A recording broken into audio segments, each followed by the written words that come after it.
Video চালু।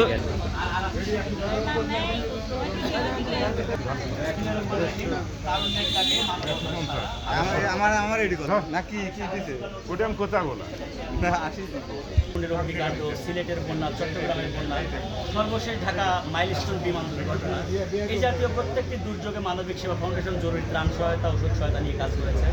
পাশাপাশি ফিলিস্তিনের যুদ্ধরত ফিলিস্তিনের জরুরি ঔষধ সহায়তা প্রেরণ করেছি আমরা। তুরস্কের ভূমিকম্পে আমরা ঔষধ সহায়তা প্রেরণ করেছি।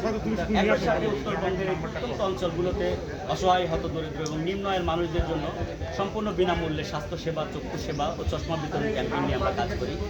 আমি যেহেতু একজন ছাত্র নেতা, বাংলাদেশ জাতীয়তাবাদী ছাত্র দলের নাটোর জেলা শাখার সদস্য ও বড়াইগ্রাম উপজেলা শাখার আহ্বায়ক হিসেবে আছি। তো ছাত্র রাজনীতির সুবাদেই এই আমার এই মানবিক উদ্যোগটি আমি গ্রহণ করি। এই দীর্ঘ 17 বছরের রাজনৈতিক সংগ্রামে আমি সবসময় অতপ্রত রাজপথে দেখেছি।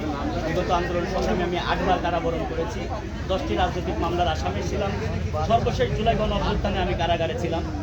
তো এই ছাত্র রাজনীতির পাশাপাশি মানবিক সেবাকে মানুষের দোরগোড়ায় পৌঁছে দিতে আমি স্বাস্থ্য সেবাটি নিয়ে দীর্ঘদিন কাজ করি।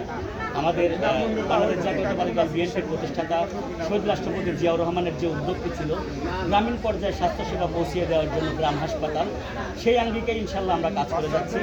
মানবিক সেবাকে আরও মানুষের দোরগোড়ায় পৌঁছিয়ে দেওয়ার জন্য আমরা একটা স্বেচ্ছাসেবী হসপিটাল নির্মাণ করতে চাই। আপনারা জানেন রাজাপুর থেকে বনপাড়া এই দীর্ঘ 15-20 কিলো রাস্তার মধ্যে কোনো হসপিটাল নেই। এই 20 কিলোর মধ্যে কোনো হসপিটাল নেই।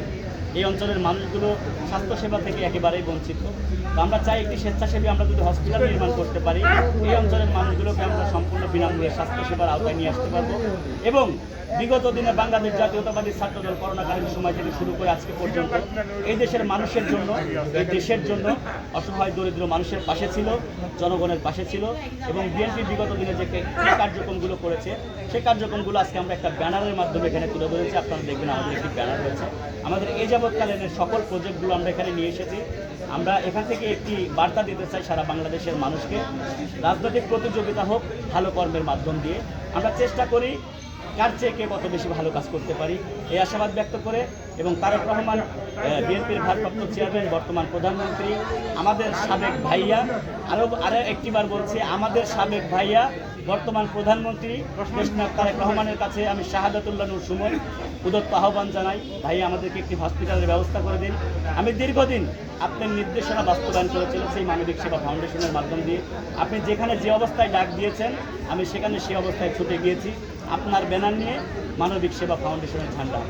আসসালামু আলাইকুম।